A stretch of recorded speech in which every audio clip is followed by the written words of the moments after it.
Hey, I'm your host, the Dr. Danko, come on in. You've been missing out, so let's begin. Pumpkin_crumb is your host here too. When you hear the beat, you know what to do. Why didn't you warn me? Why didn't you warn me now? Why didn't you warn me? Why didn't you warn me? Hey. Jesus Christ, I already hit record. Still going. Is this what you want? This is what our viewers want. Listeners. Some of them do. All right. Discord. Chaos. Good evening and welcome to Why Didn't You Warn Me? I'm your host, Matthew, the Dr. Danko. I'm Hillary Crumb. What do we do? Yeah, it's been fucking forever. I don't know how to do this anymore. It's okay. The last time we did an episode was at our old place. We had not moved yet. Yeah. I was probably sick because I work with kids and I'm always sick. And we've come full circle because you're sick again. I am. That's why I sound like puberty's happening. It is. Yeah, we did a 2-part episode last time. Did we? I think that was around my birthday. Fuck. Yeah. And then which was in September, yeah, PS. But then we moved into our new place. We also did not upload the birthday podcast until last recently, week. Yeah. But I uploaded a few episodes. Oh, right, because you've been cheating on me with yourself. No, I recorded one episode by myself, and it was like 30 minutes, which is weird. Because you're nothing without me. Wow. You know, I used to do my own podcast called the Matthew Danko Podcast. Don't call it that.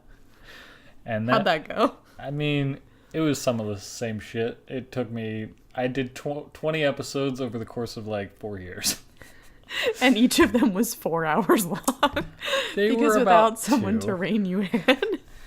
Okay, you say rein in like I'm unwieldy. I get excited about things. I know, dear, and it's very sweet. And now we're back doing our episode together, and here we are. We've done so much shit. Seriously. Since the last episode.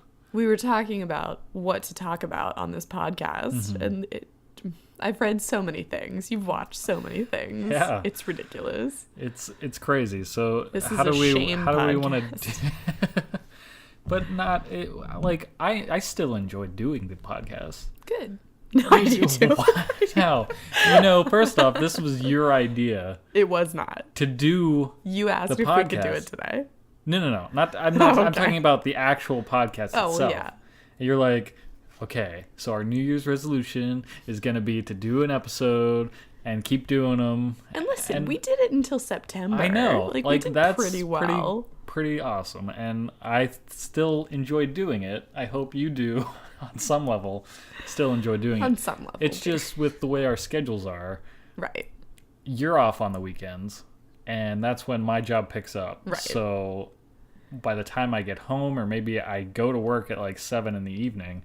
And you don't want to do it earlier in the day. And Not typically. Honestly, neither do I. Right. And then you don't want to do them during when you come home from work because you've worked all day. Right. And it's an hour. And I go to bed like absurdly early. I know. It's crazy. Because listen, it takes a lot of energy to keep up with the little disease factories that I work with. And God bless you. Thank you. He does. So blasphemy. Sorry. How do you want to do this episode? I want to talk about Spider-Man Into the Spider-Verse. Okay, that's one thing. I know we have to talk about that. Yeah. Because it was life-changing. It was. Also because I haven't taken off my Spider-Man onesie in like 3 days. Between my illness and the temperature. We have to talk about Harry Potter. Because we finished watching the movies a really long time ago, but we owe it to our fans. We did several movies over the course of since the last episode we did. Right. And the last episode we did wasn't even the Harry Potter episodes. There was the 2-parter that we did, but the episode before that was part 1 of the Harry Potter and the Deathly Hallows. No, I called it like Harry Potter and the Faulty Film Franchise or some shit like that. You're so funny. Only it was called Harry Pogwarts as well, because that's what we call it. That's a thing. But so, yeah, we have to talk about that. We want to talk about Brooklyn Nine-Nine because we always do. Yeah. And the fact that it's back and on NBC and all that and just stuff. So genuinely lovely. Yeah. And then we'll see what other stuff happens. We saw Mary Poppins. I could talk about that endlessly. The movie? Yeah, not because it was good, but because I'm a theater person and I know how to like intensely pick it apart. I would love to talk about Rent live. I know you don't care as much about that as I do. It's not that I don't care about it. It was just your thing. Right, you thought it was fine, thing. And I was like, okay, there's a difference. I didn't enjoy it oh no as much as I enjoy the show Rent or like even the movie. But the thing that we get into a lot of times on this podcast when we talk about like book to film adaptations is seeing it as a separate thing. Exactly. And sometimes the process of adaptation. And since Rent is so close and near and dear to your heart, it's hard for you to be objective in that sense. I like to think I have grown as a consumer of content, though. And like I try so hard, particularly with these live musicals, to try to be objective. Right. It's harder with Rent because Rent is the reason I love musical theater. But and with the do we want to do this right now? We're gonna just do it. And the thing with the live musical aspect is it's a weird hybrid of musical, of movie, of TV, like live performance. And that one which wasn't really even live. Right, that's a different thing. But all right. So, okay. Yeah. So the reason I am glad they keep doing these shitty live musicals, because every single one of them has been bad. Mm-hmm. I can't even say they keep getting better because mostly they don't. They're so bad. It's not. I want to say that they learn from the previous one in some small way. Because I don't think they do. But it's a pretty straight across the board. Like, I think Peter Pan might have been the worst one. Okay. Like, Sound of Music was see that one. Okay, and it was like the first one that we were kind of introduced to in terms of like. Let's just do live musicals on television for some reason. I would love to see how Sound of Music stacks up to the later ones. Because the first time everybody saw that, they were like, that is heated garbage and we should stop doing this. No, for sure. And then they kind of just kept like, they'd take one step forward and two steps back. Right. So the reason that I am glad they keep doing this is because live theater is such a beautiful thing, but it has become prohibitively expensive. Right. So the common man cannot go see live musicals, which is particularly ludicrous in the case of Rent, which is about homeless people and people on the fringes, and the fact that nobody can afford to go see the show is bullshit. So the fact that they being the people who continue producing these televised live musicals keep doing it means that we are bringing live theater to people who would not otherwise be able to experience it. So that's beautiful. And I mean, we kind of talked about this a while when we were watching it, but the fact that it's aired on a basic cable network. Like, we don't have cable, but we were able to watch it live because it's on Fox. Yeah, it was on Fox. Okay. Did Rent? Yeah. Yeah. Fox did Fox. Great. Did nailing Fox. It, killing it. Yeah, and I was thinking a lot about this because my mom we were like live texting the whole thing because she loves Rent because I love Rent. Right, which is sweet. Right. And she was like, I think it's so cool that Jonathan Larson is the guy who wrote it, that his legacy is continuing to live on because people love it. And I was like, I don't think the executives at Fox decided to do Rent because of Jonathan Larson's beautiful message. Right. I think they chose to do Rent because of its raving cult base that will watch it in any form forever, no matter how bad it is. Yeah. See the Hollywood Bowl. That's a hot mess I don't need to get into right now. There have been a lot of productions of Rent that have not captured the spirit of Rent. And so I try really hard to be objective with Rent, even though I can't be, because the point of Rent is that it should tell the story that it's trying to tell, but also including the personalities of the people that are doing it. So when things are different, I try really hard not to be like, that wasn't in the original. I try really hard to be like, what is that saying about the material, about the people that are producing it. Because presumably, like, there's a director for this version of Rent, and they have their own vision for what they interpret the story of. Yeah, what it means to them. And so they might change things here and there, and I don't know how much is, like, the director's decision, how much is, like, the network's decision. Right. Because, and we saw this with Rocky Horror. Yeah. And Hairspray also, but they have to, like, sanitize certain parts of it because for whatever reason they're not, like, family friendly. I don't know. Which Even was though so bizarre. It's weird. It's like, a weird thing because it's television, so it has to be, like, follow the rating. But why would you choose to do Rent if you want it to be rated PG? I mean, like, eventually someday down the line they'll get to, like, The Lion King or, like, Phantom of the Opera. I can't even imagine Hamilton, Lion King I'm sure. in that format. I bet Lynn is pushing for Hamilton. I'd imagine, because that would be a good thing. one like, to do on live television. So Rent, the other interesting thing is, we touched on this a little bit already, the format. Yeah. Because it's not a stage version, it's not quite a musical. Sorry, it's not quite a movie. Yeah. And it's not quite a television show. So every time they do these live musicals, they adapt them a little bit differently, which as an artist I think is really cool, because they're figuring out painfully what this form should be. I wish that my beloved Rent wasn't part of that learning process. Yeah, because like, they're trying to figure out, are we playing mostly for the audience that's here or for the cameras?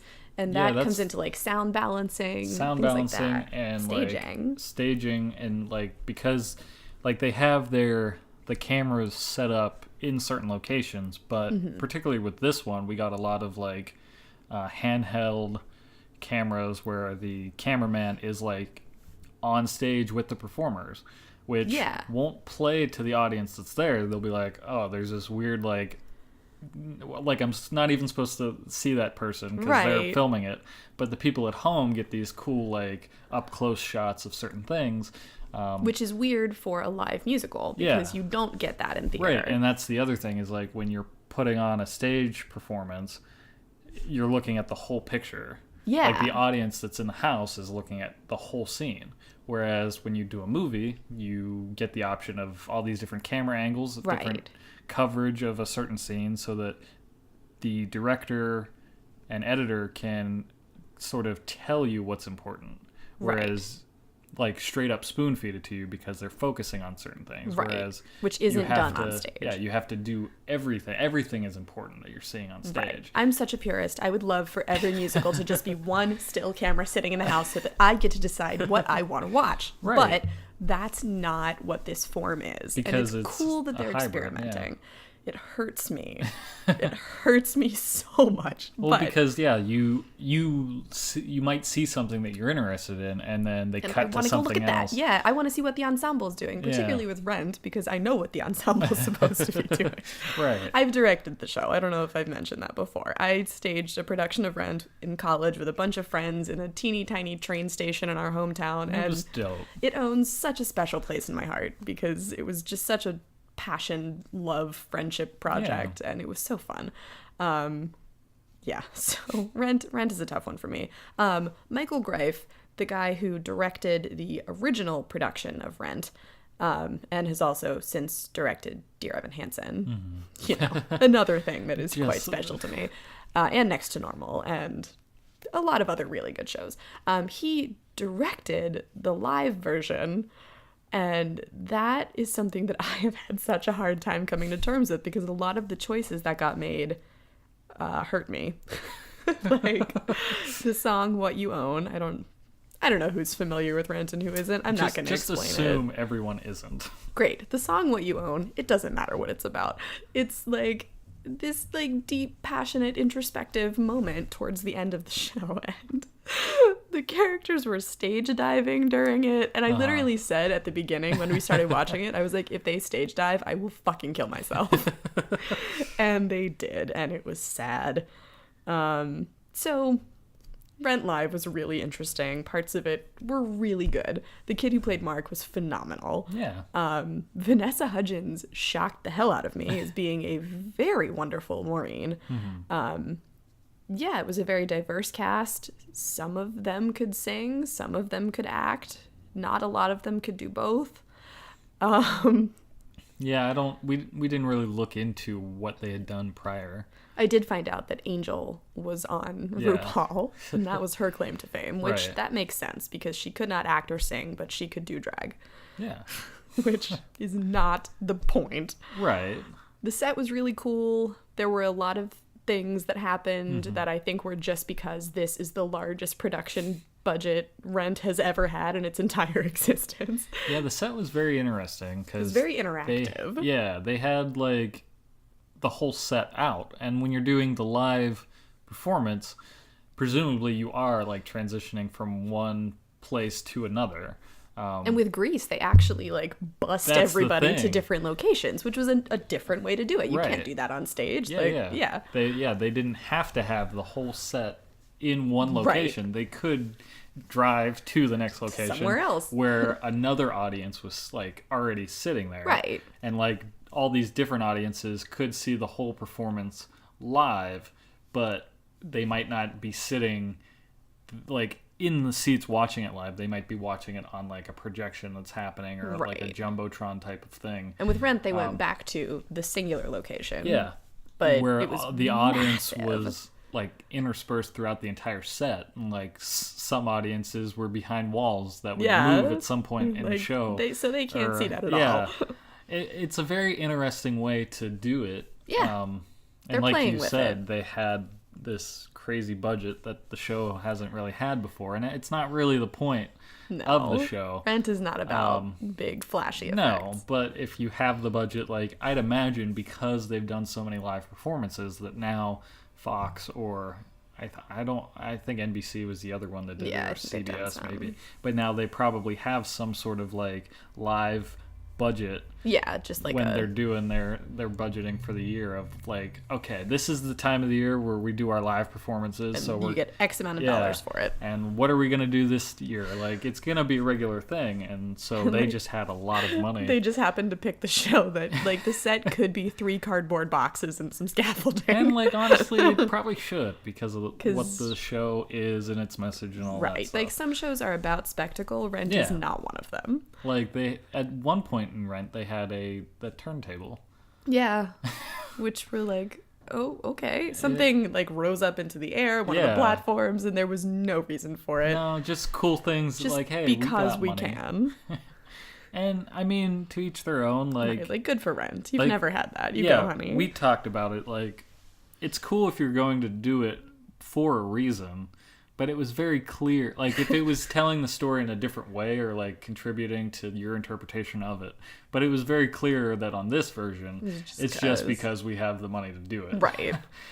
Yeah, and like there were changes that were made that I think some of the changes I think helped bring Rent to a new audience. Yeah, like Mark had a lot more like expositional dialogue about the AIDS epidemic and I mean explaining that to this generation of high school theater geeks that like not like my generation was so close to it, but just bringing this show that was written by and for somebody who was living his young adulthood in the late 80s, early 90s. Like, it needs a bit of updating to make it, it's still relevant. But so anyway, we didn't mean to talk about that. I mean, the other really, really cool thing, was at the very end.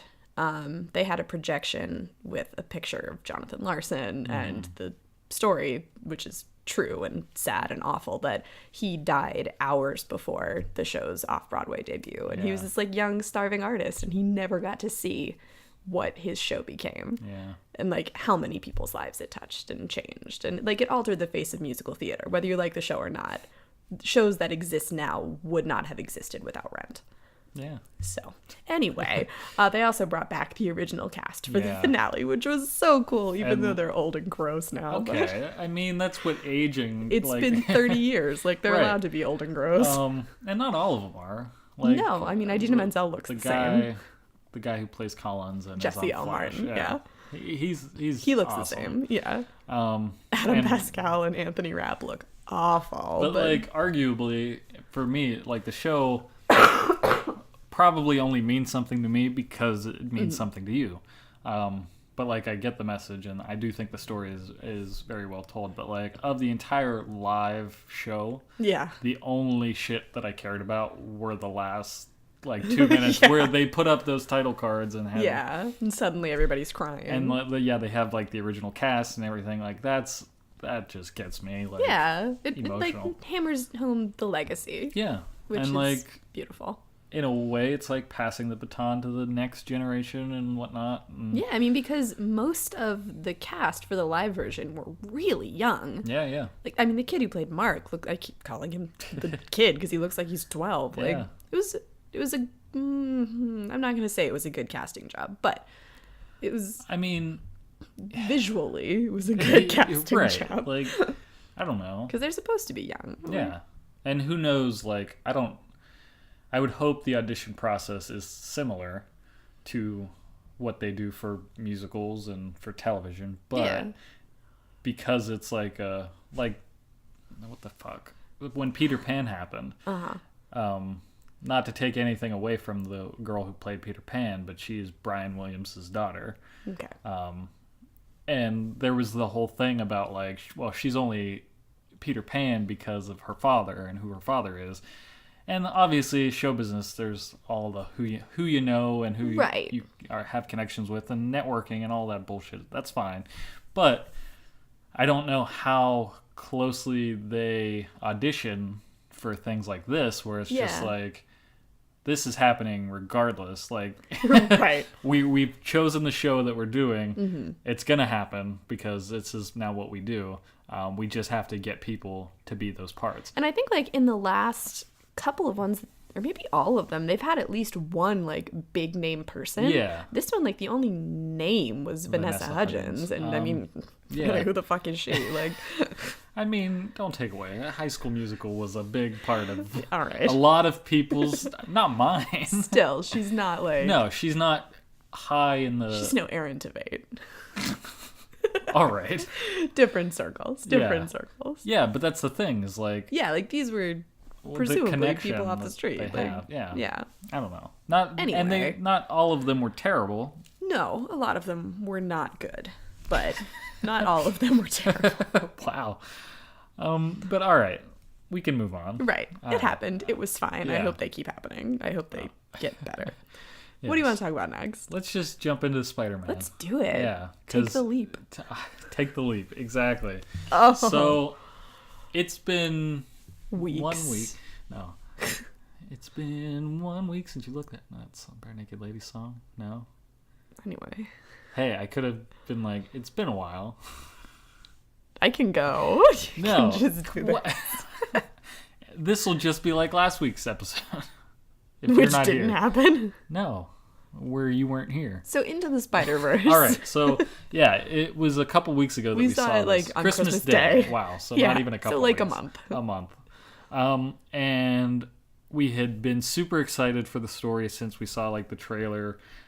I want to say like Infinity War was when we had seen the trailer. Something like that. We were like, we're going to have to watch that because that looks really fucking cool. And there was like a long wait for it. Like, we're like, holy shit, they're doing a Miles Morales Spider-Man story. Because we've been wanting this forever. Yeah. Like, and so the fact that they were going the animated route was super cool because like, as much as I do want a live action movie, like, they can't, in my opinion, they can't do a Miles Morales movie like to rush it with Tom Holland Spider-Man and like the MCU. Yeah, they can't do it until they're done with Tom Holland. I don't think it would be as good. Right. Like, they could introduce Miles Morales in the Tom Holland universe, but they can't put him in the suit until like a little further down the line. Not until Tom Holland's played out. Right. And which probably soon, but no, we just got him. We just got him, and he has his new movie coming out. Aren't there going to be at least 3? I think so. Okay. And like, he's great. I love him. I love what he's doing with the character. And the other thing about like, so like the deal that's made with Marvel, I don't know I've never looked it up, but like, why'd you get all conspiracy? Never looked it up. Because like they have the Venom movie that came out, and supposedly they're going to make a sequel to that, and Tom Holland's going to be in that because you can't have Venom without Spider-Man, really. And like the Spider-Man universe is still tied up legally with Sony in some ways, because when we got Tom Holland in Civil War, it was a Marvel and Sony deal that like he wasn't fully in the MCU legally, and now that they've done the deal with Fox or whatever, I still don't know the rights and where they belong, but this was a Sony Pictures animated movie. Completely separate from the MCU and all that Spider-Man stuff, and I think it was just done so brilliantly. Oh my god, it was so just across good. the board. Like, I don't know, I don't even know where to start. One of us, I don't know if you leaned over first and said, I love this, and then at some point I leaned over and I was like, I don't ever want to stop watching this. I just wanted it to go on forever. I still want it to go on forever. I want it to still be happening. It's been a month. Like, it was so beautiful, like artistically. Yeah, like the visuals, we can the start visual with the aspect. visuals. Yeah, we'll just break it down. Yeah. The visuals were stunning. Like, it was a different animation style than I've ever seen, and I haven't watched a lot of animated stuff. Right. But it was unique. But yeah, I mean, like it's another, not to keep using the word hybrid, but like it's not quite a Pixar movie because it has like the 3D texture to it. Yeah. But it's also like a 2D animation, like a comic book, and that are well melded together very well. And there were like comic book panels in it. Yeah, that was the other cool thing, is like occasionally you'd get these beats where they would do like some editing and cuts that would make it look like panels one after the other, or they would do like the thwip. Like seeing the word thwip on the screen. Oh, it's so cool. Or like, and the visualization of like the Spidey sense. Yeah, like it was so cool. Something that's like done in the comic books and is done and it's is been done like, in the how many animated. times can we watch the hair raise on his arm? Right. Which, like, how else do you do it? Exactly. But, like visually in live action. Right. There's not and we've talked a lot options. about like what makes a comic book movie and been like, oh, that felt so much like a comic book movie. But this, it felt like watching a comic book. Yeah. Like, and that's the other thing, is like, so for better or for worse, Justice League happened. But rest in peace. We don't have to. There were that. bits in the movie where I was like, that looks like a comic book panel because of the way things were composed inside the shot, or like maybe there's a flash of lightning and that's like right out of The Dark Knight Returns, and I was like, that's awesome. I've never seen that before. But then this movie happens. It's just so good. And it's just like straight up like. And I haven't read a lot of Spider-Man comic books, but I know enough of the character and I've seen enough of the comic books like to get it. But this was just, I don't know, it was just another level of that comic book world. And it wasn't just, sorry. No. I was just gonna say one more thing. So like even the colors of the movie, it wasn't like hyper realistic where like your grass is like a dark green, your buildings are like a burnt red. They were like just turned up enough that it felt like you're in a cartoon, like the chrome comic filter. book world. Yeah. And like at some points they would like zoom in on something or zoom out of something, and you would see like the little dots that made up the colors, like the texture. That was so common in comic books that only gave it more texture to the movie and like made you feel like you're watching something that as cool as a comic book is. That had its origin in this very specific art and storytelling form. And it knew what it was. Yeah. Like from minute one. I think like I've heard some stupid people criticizing the art style as like, why were they doing it? It was so complicated. It was difficult to watch. And like it helped tell the story, because the other thing is that one of Miles Morales' things is graffiti, is like tagging stuff. And so it's incorporated into what the movie looks like, which is just so cool. And as like when you're following a protagonist of a film, like, and I haven't seen it done very often, but like the movie, if it's their story, it should feel like their story. Yeah. And like you said, because Miles Morales does like the graffiti and is an artist and things like that, it only adds to, this is his story. Like, even with the whole fact that this movie just, I mean, we're probably gonna spoil some shit, but like, yeah, sorry, not no, sorry. We didn't yet, but we're gonna. Sorry. We're gonna. So like the villain Kingpin is creating this like collider of some kind. Aren't they all? Yeah, you know, as you do, as comic book villains do. And which I want to talk about that later on, but okay. He's building a collider, and it's like reaching into the multiverse, and by some random happenstance, like all these different Spider-Men and Spider-People come into Spider existence. Things. So the story is revolving around Miles Morales, but you have all these different we also have to talk about. I know. Okay. We have all these different Spider-People introduced and that we're focusing on, but it's very much at its core about him and the larger sense of what Spider-Man means. But anyone can wear the mask. I know. So it made you just feel everything. It really does. I'm tearing up thinking about it. I know, and I honestly, fuck whatever else we were going to talk about. We're just going to cry about Into the Spider-Verse for the next 2 hours, probably. But it's just so, and the cool thing about this movie is so, like, it introduces Spider-Man, who's voiced by Chris Pine, which is, like, on another level pretty genius, just for the fact another that Chris that's involved in these Marvel movies of sorts. Right.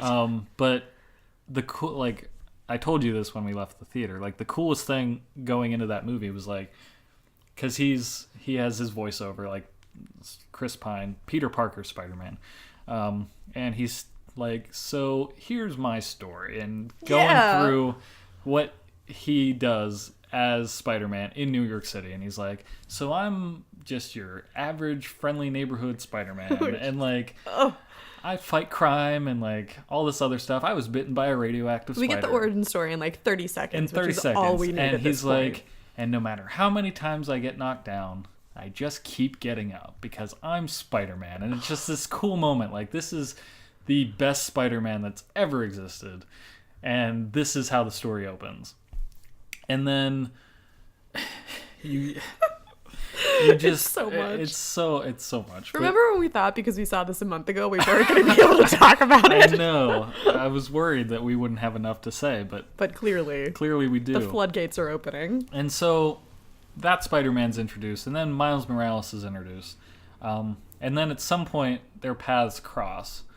I'm jumping a few things just because I want to get to this other point.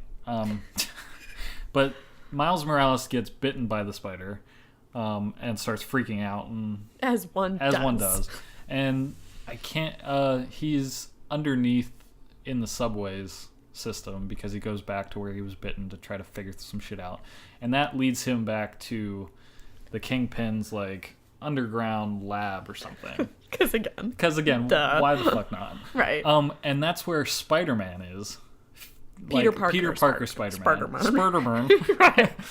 Is fighting this like massive Green Goblin beast, which was cool because I'm kind of tired of the like this is a dude that has like Osborn is this guy that puts on this Green Goblin right, humanizing the and, like, monster villains, yeah. which blah blah blah blah. It's tired. But so we dive into like Peter Parker's Spider-Man story where he's like taking down Green Goblin, but also working to like stop the collider from going off because he knows what the collider is capable of and what it's doing, and he's zipping around and he's like on the ceiling of the collider and he's like, nope.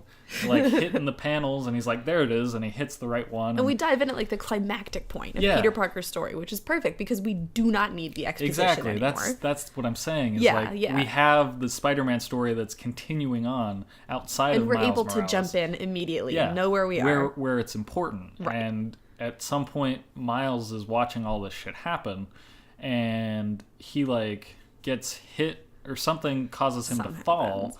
And then Peter Parker's Spider-Man spider sense goes off, and since that's what Spider-Man does is he saves people, he like stops what he's doing, like trying to save the world, and saves Miles Morales and puts him in a safe place and is like, hey kid, you're just like me.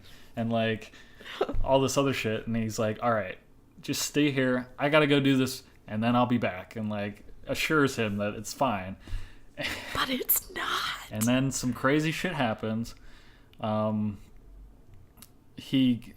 happens where Spider-Man, like, gets partway into the collider and sees what's going on, and then pops out of it and falls down, rubble on top of him. And Miles Morales goes over to check to see if he's okay, and, like, Kingpin is coming over at this time, so there's, like, a finite amount of time before Kingpin arrives. And Peter Parker is, like, injured, and he's like, no worries, kid. I just need a minute. I'll get up. I always get up. I'm Spider-Man. Like, and He always gets up. And then he's like, but you have to go. You have to get out of here. Kingpin, he has connections. Like, everyone's in his pocket. A lot of this you don't know who to trust. You have to put on the mask. He can't know who you are in this shit. And just promise me that you'll do what I need done, and to, like, find they call it the drive. goober. Yeah. Like the thing that would save the world if you just plugged it in. Right. So he's like, you gotta go fix this. Like, you have to do it. And then Kingpin, like, Miles Morales fucks off, and then Kingpin comes up, and Miles Morales is watching, and Peter Parker is like still doing his Peter Parker thing of, like, insulting the villain. Buffy thing. Yeah, like, punning. Exactly, like, cracking jokes even though shit's dire. And he's, like, talking to Kingpin, and he's like, I know what you're trying to do, but you can't save them. This won't work. And then Kingpin's like, well, fuck you. And then he does this, like, Hulk smash thing and, like, straight up murders Peter Parker. And that's where, like, the real story starts. Right. That's like the first 10 minutes. That episode of Parks and Rec where Leslie is just recapping that episode of Friends. Was Phoebe there? Yes. Yes. That's what you're doing. I know. I'm sorry. You always do it. But this is everything is just so important. I know, but movie. I don't think they need your mother and your friends. I don't think they need. I know, but because, like, your mom's not going to see Into the Spider-Verse, but your friends probably already have. I know, but the reason I'm saying all this is it's actually for a purpose, because there are beats in that story that I need to talk about. Okay. So Phoebe was there. Phoebe was. Yes, she was. So. Love you. Miles Morales goes off, and, like, Peter Parker's dead. They have a whole funeral for him. And it's so crazy heartbreaking because, like, we as a society have been in love with Peter Parker for decades. Yeah. Because he is the only Spider-Man that we have ever known. Like, it doesn't matter that the comic books have, like, moved on, branched off, cycled through, no. But all we have ever known is Peter Parker. Like, the same way when you, like, who's Batman? Like, Bruce Wayne. Right. Like, it doesn't matter what else the comic books have Peter done. Parker.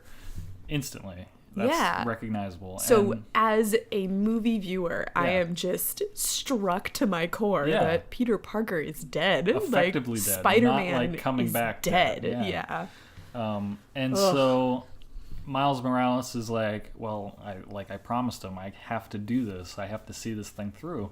And then, like, they have, like, this whole ceremony, like, in New York City that's, like, because he's unmasked, and we find out that he's Peter Parker and all this other shit. Thanking the legacy. And Miles Morales, like, goes to his gravesite, and then this other guy shows up.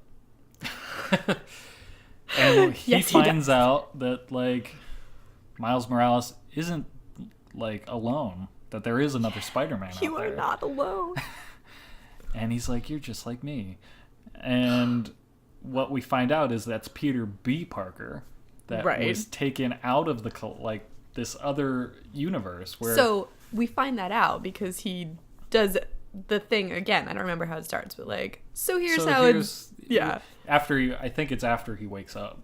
Because Miles, like, knocks him out accidentally. But they do that a couple of times throughout the movie because, you know, spoilers, there are multiple spider beings. Yeah. And each of their stories we get begins the same way. Yeah.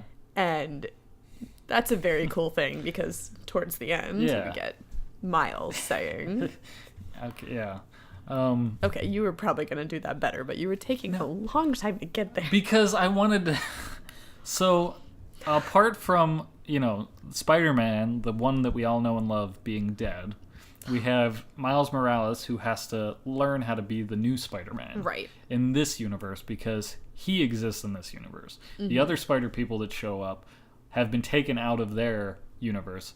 So they're like glitching. They're like going in and out of existence because they're not supposed to be there and something's wrong. So Miles has to learn over the course of this movie how to be Spider-Man, but in a world where Spider-Man already exists. Exactly. And then you have the villain Kingpin, which we've seen done in the Daredevil show and the Daredevil movie that exists. I forgot the bad guy in the movie. Yeah, Michael Clark Duncan was the Kingpin, which doesn't mean anything to you, but he was a good version of Kingpin. But not only do I like the guy who does the voice of Kingpin in this movie, Liev Schreiber, who again means nothing to you. Sounds familiar. He has the show Ray Donovan on Showtime or HBO or something. Striking out. Anyway. Yeah, he's a fantastic actor. But this villain is actually, like, there's another... It's not just about, like, taking over the world or whatever. He actually has somewhat of a tragic story, at least from his perspective, where he, like... The reason he's built this collider and is breaching multiverses is to get his wife and child back because they were killed because he was a dick, basically. Right.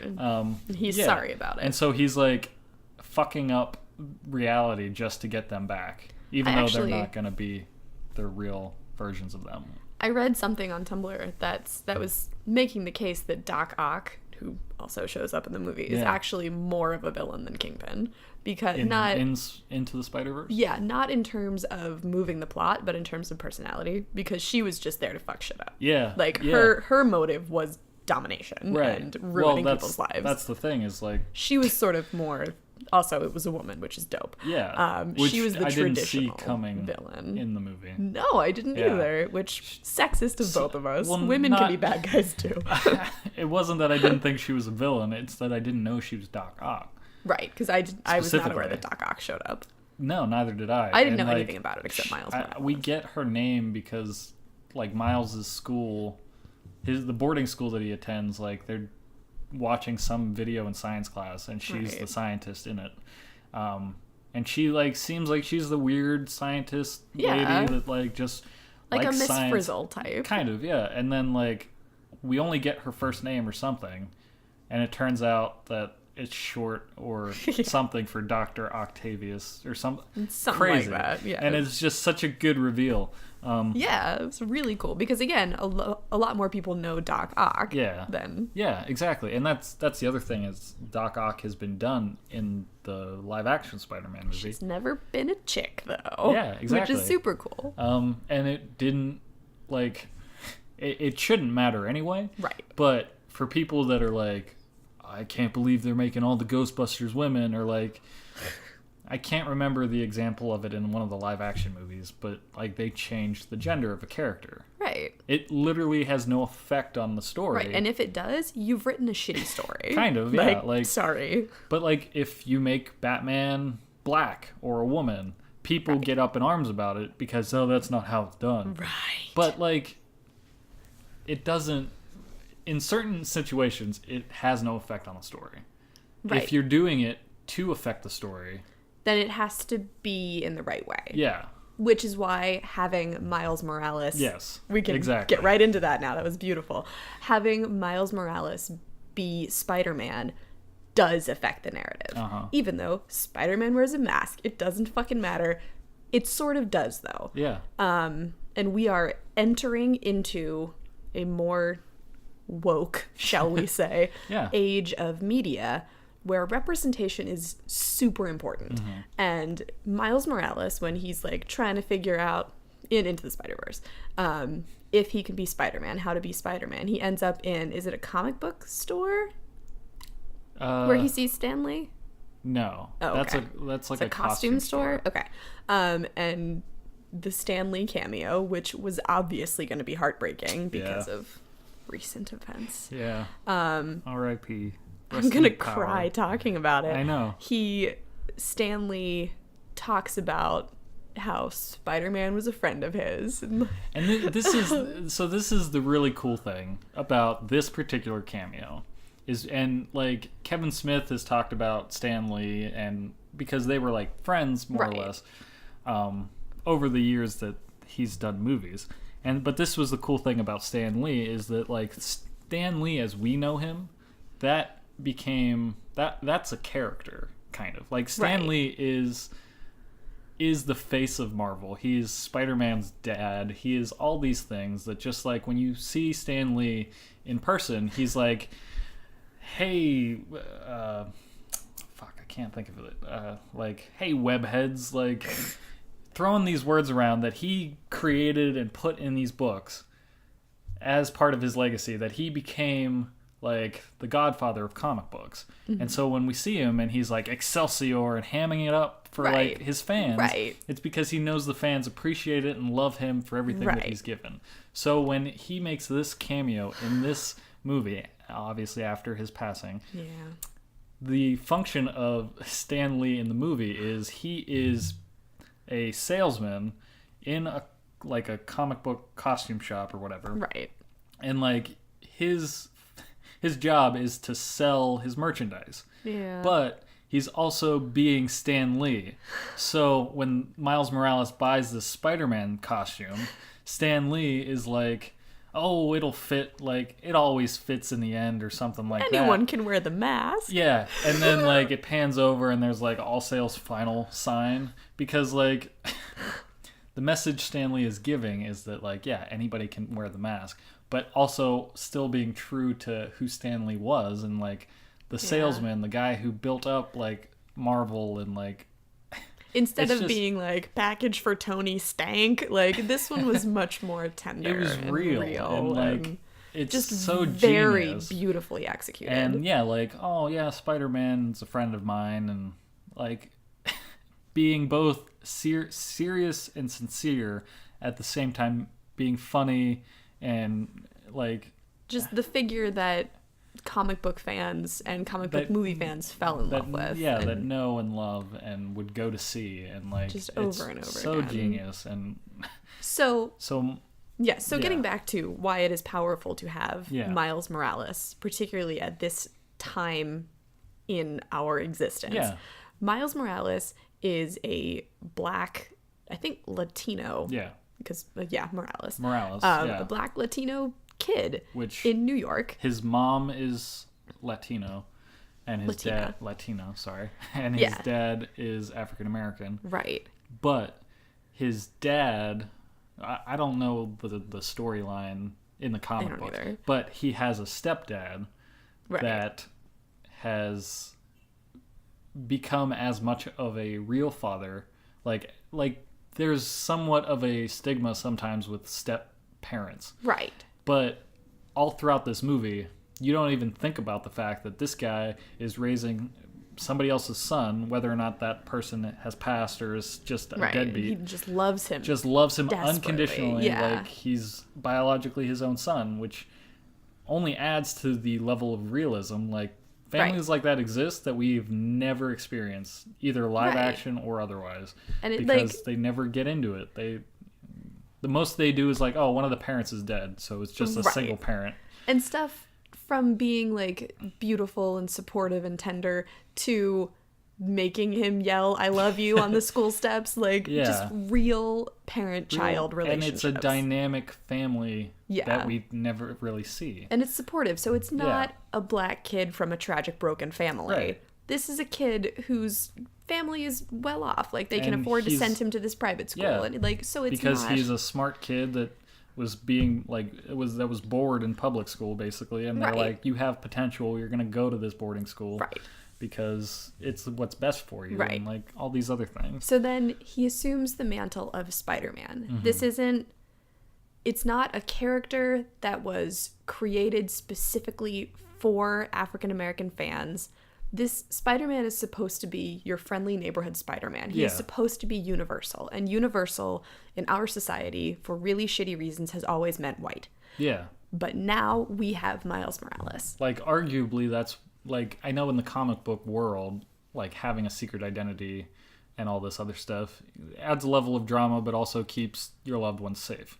But the idea that a lot of comic book writers, particularly Stan Lee, had was that the reason they wear the mask is so that anybody can picture themselves behind it. Which is so beautiful. And the fact that we actually get to see that represented here is phenomenal. And at a time when there is so much strife between law enforcement and minority communities, we have a superhero with a long, storied, beautiful history of being just this friendly kid now is represented by a young Hispanic African-American kid. And a true teenager, like... Yeah, such like, a teenager. Any of the Spider-Man movies up until, like, Tom Holland, who isn't even actually a teenager. Right, he just looks like a teenager.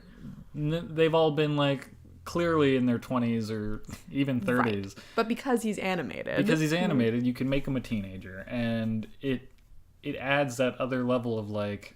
Okay, with great power comes great responsibility. Right.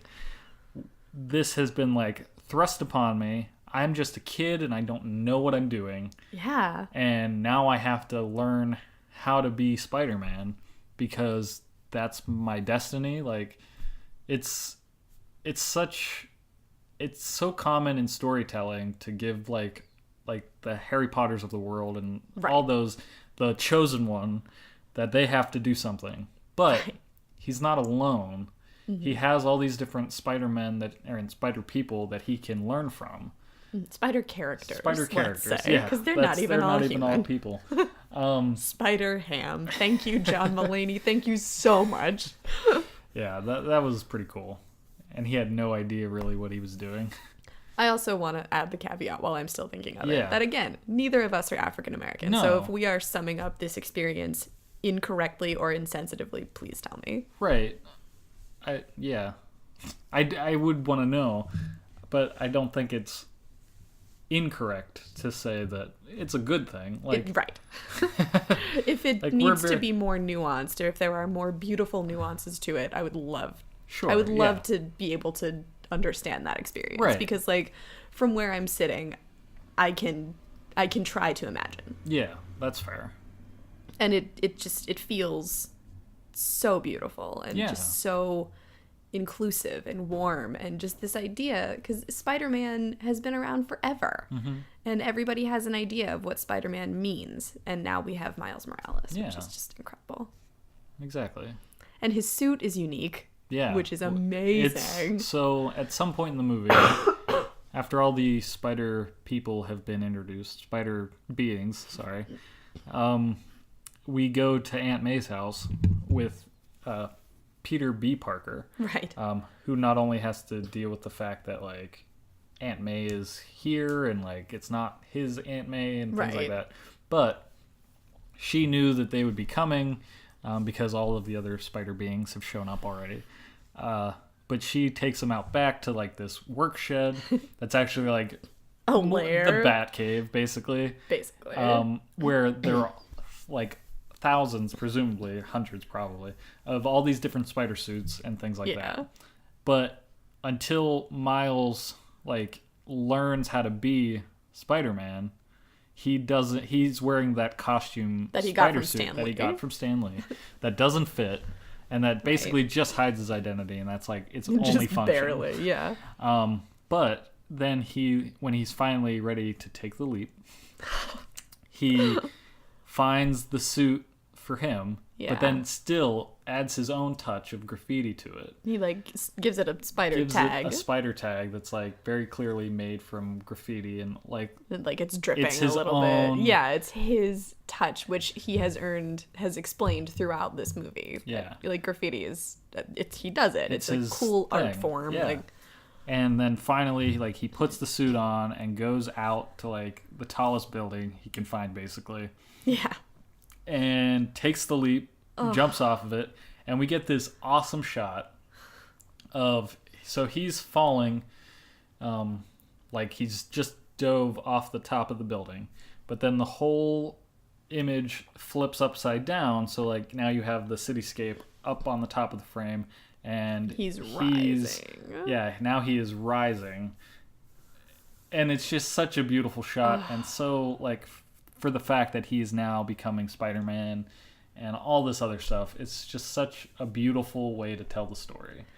It has been said by many people, but I will say it again here. The movie very much felt like a love letter to Spider-Man and to the legacy of the character. Yeah. And it made me feel so warm and happy to be even just a small part of that story. And I mean, we're focusing on Miles because it's his story, but we get Spider-Gwen.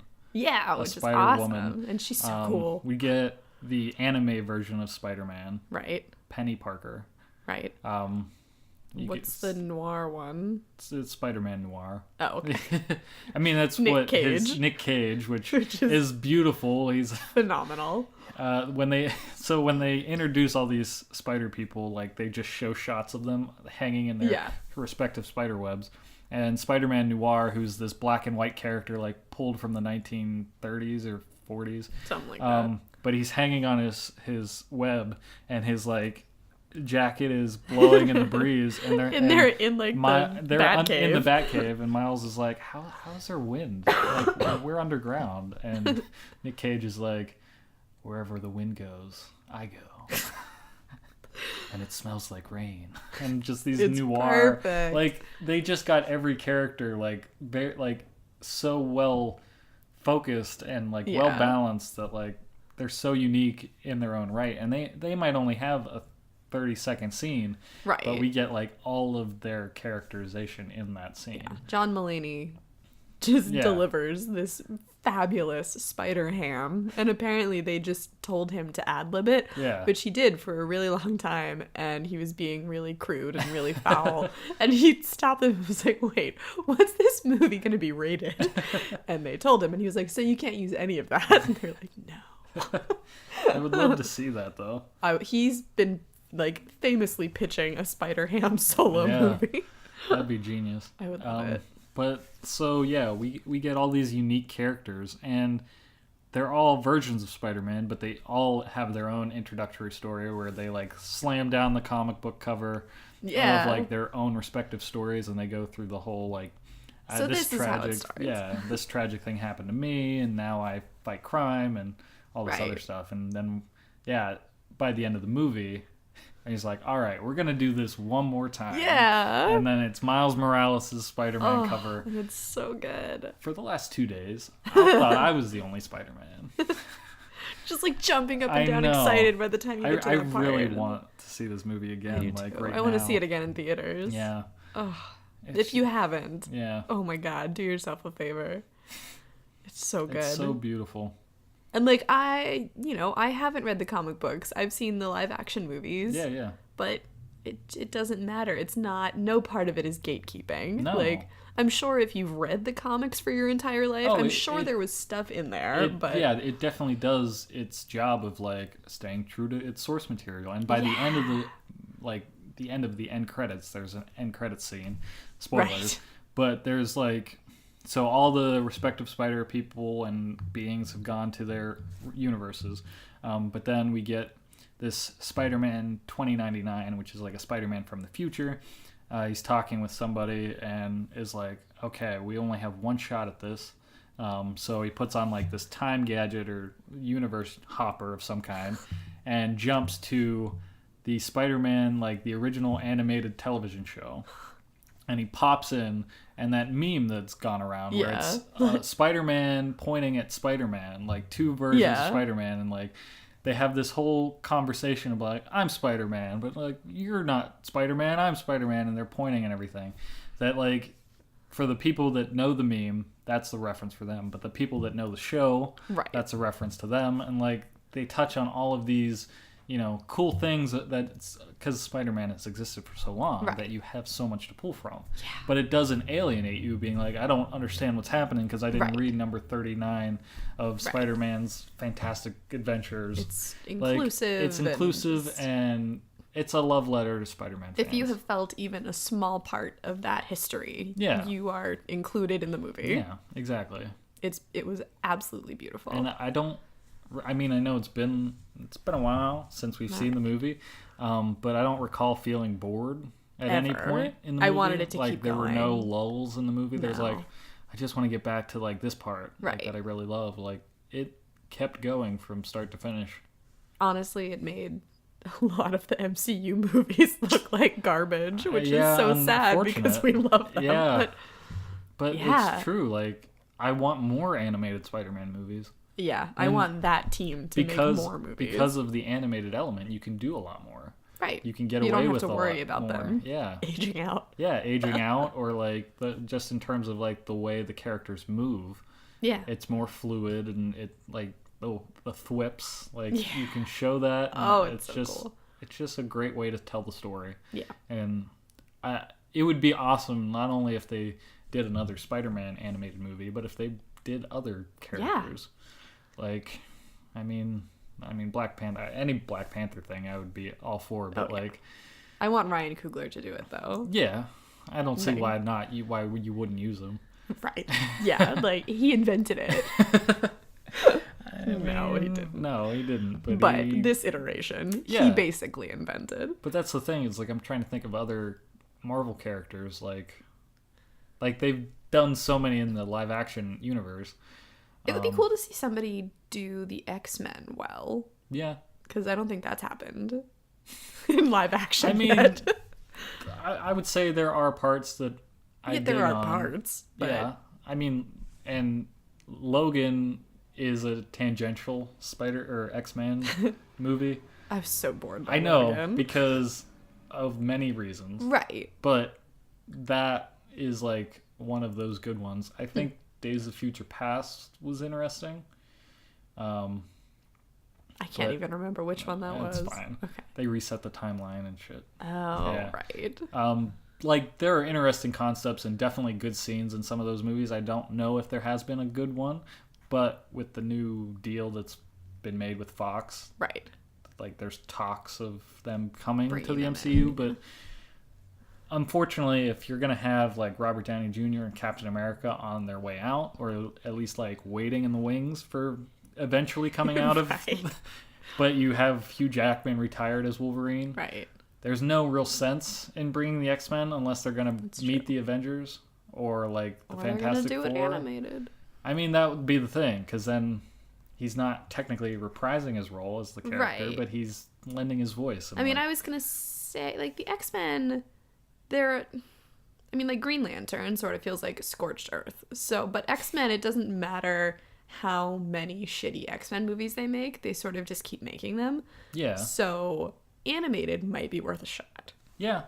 Well, yeah, but so the other idea is trying to cast a new set of characters. Right. Because they've done so many of them. Yeah. Like pulling somebody else. Hugh Jackman, by all accounts, is Wolverine the same way Ryan Reynolds is Deadpool. Oh my god, forever. Yeah. And I think he would do it forever. He's going to be like 80, like Alan Rickman with Harry Potter. Like, always. Always.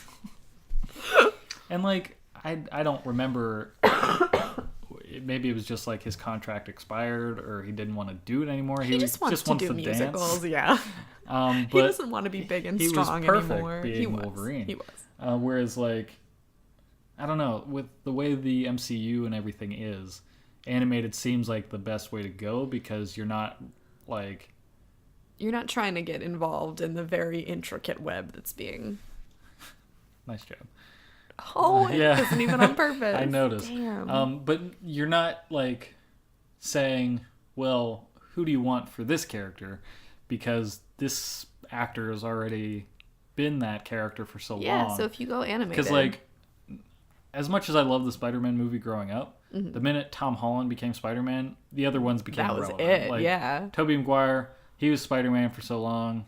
He was over once Andrew Garfield showed up. Yeah, and exactly. They were that, not forgettable, but those movies weren't as good as what they could become. Exactly. If that's as diplomatic of a way as I could put it. Because now that Chris Evans is Cap, that's who you imagine Captain America. Steve Rogers even, just... That's who he is. Like, I mean, in real life, too. Yeah, right. Kind of. But, like, Chadwick Boseman is Black Panther. Like, even if you make Shuri Black Panther, that's another generation of Black Panther. Like, they're still separate in our minds. Yeah, and I mean, it sort of doesn't even matter, like, how many movies there are. It's the strength of the performance. That's kind of what I'm trying to get to, is the strength of the movie and the storytelling itself. Yeah, Chadwick Boseman owns Like, I Black wish Panther. I knew who the guy who did Miles Morales' voice is. Unfortunately, I don't. I don't remember. But, like, that's who I picture Miles Morales as. So it was so good. Like, had Donald Glover been Miles Morales at some point, that's who I would picture him from that time forward. Right. Like, I guess it also has to do with your connection to the performer. Yeah, I guess that's true, but, like, Robert Downey Jr. is Tony Stark for the rest of his life. Right. Well, I mean, how do you... in real life, too. Yeah, that's what I mean. Like, you see Robert Downey Jr., but your first instinct, oh, that's Robert Downey Jr. You're like, oh, that's Tony Stark. Well, he does that on purpose. Yes, he does. He and Chris Evans, I think, do it on purpose. Okay, but, like, who else? I love that you are gesturing at your toys right now. Doctor Strange. I don't care about Benedict Doctor Strange. Cumberbatch. I don't think I can... I mean, Sherlock before that. Now I could probably only see Doctor Strange. I just don't think about him at all. Yeah, I know, because you don't care. Doctor Strange was boring. It wasn't. You just weren't committed to watching it. Which, by the way, Ant-Man and the Wasp apparently is now on Netflix. Oh, perfect. So we can watch that finally. Good. I'm trying to think of other guys. I mean, Nick Fury, yeah, Samuel L. Jackson. It's always Samuel L. Jackson. But that, I mean, it's not so much that Samuel L. Jackson portrayed Nick Fury in a way that made us make it's those. Just that he it's has just always that Nick been. Fury is actually Samuel L. Jackson. Right, like the visualization was based on. Even though in the comics he's white. Yeah. That's weird. Yeah. Huh. Yeah. That's a whole other thing. Troubling. But we'll talk about that later. All the different versions of Batman, like that's who you connected to, whose story you connected to. Not me. No, not you. The royal you, like the outside sure. you. Because people will be like, Michael So royal Keaton, you is excluding me. Excluding you. This one instance. Like. Whatever. Fuck Batman. Moving on. Listen. But my point is, like, people will say Adam West is their Batman or Michael Keaton is their Batman. Whereas the Marvel universe, even though there have been Captain Americas before in, like, there really the 80s. Yeah. There haven't been until Chris Evans. Yeah. Well, and I think that also has to do with the fact that, like, Marvel started introducing, like, their definitive storyline. Yeah, they started making their universe. Like... Whereas, like, Batman, there have been a couple of different not great Batman movies. And people have latched on to different movies for different reasons. However, those original Batman movies from 89 till 97-ish, those are technically all the same canon of movies. Does anyone except you know that? Yes. There's you one... and the people who made the movie. This is a common thing. First of all, it's Batman 89 and then Batman Returns, made by Tim Burton, starring Michael Keaton. God. So obviously that's connected because it's the same Batman. But the Alfred in all of those movies is the same guy, and they reference the other movies, so they're all connected. I lost track of the beginning of that sentence by the time you got to the end. You just don't care. I don't. Even though it's important to me. Awkward. Yeah. People are going to think our relationship is in trouble. Isn't it? So I always find out on the podcast. What I wanted to say was Batman's amazing, and you should all go see Batman. And on that note... But dude, real quick, actually, there is a little Batman news. Are you going to continue talking about Batman? Just a little bit more. Oh my God. We didn't get to anything else we wanted to talk about, so I might as well introduce this one new thing. Introduce? Yes.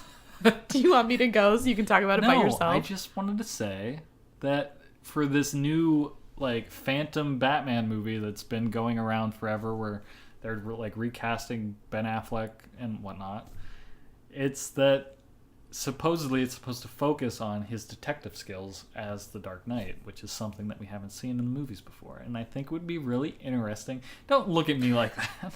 I know you don't care. But like, I haven't said a word. Let the record show I am sitting here silently. Because of the faces you're making, and I wanted to just... Fine, that's it. That's all I wanted to say. Do you want to talk about Harry Potter, or do you want to do it next time? Well, that's like a whole episode, I feel. Or at least like half an episode. This was dedicated to Into the Spider-Verse. The movies sucked. Read the books. The end. No, because we did a part 1. We have to do a part 2. Fine. That's for completion. So 3 years from now, when we do the next podcast. When we've rewatched them at some point. The entire series. Yeah. Because I've already forgotten the things that we talked about. That's okay. But... yeah, great. That was a good episode. It was. I feel happy solid. about that. So I really do want to watch the movie again, like soon. Into the Spider-Verse. Yeah. Okay. We talked about a lot of movies just then. That's fair. Really quickly. All right. Okay, bye. You don't remember how we sign off? We sign off differently every time. I know. One time it was like, bye. And that was you speaking. That wasn't even me. Are you still doing this? Our podcast? Yes. I'm going to flip at a table. No. Oh, we didn't talk about Brooklyn Nine-Nine. Not even a little bit. Next time. Next time. All right. So thank you for listening to Why Did Not You Want Me? Thrown his arms out as though he's addressing the crowd at Live Aid. Yes. I am your host, Matthew the Dr. Danko. I'm Hillary. I'm here for the ride. Bye. Once the show ends, please don't shed those tears. We'll come back again, so have no fear. Oh, we told you that it just might end up this way. What's the show called again? You cannot be saying, why didn't you warn me? Why didn't you warn me?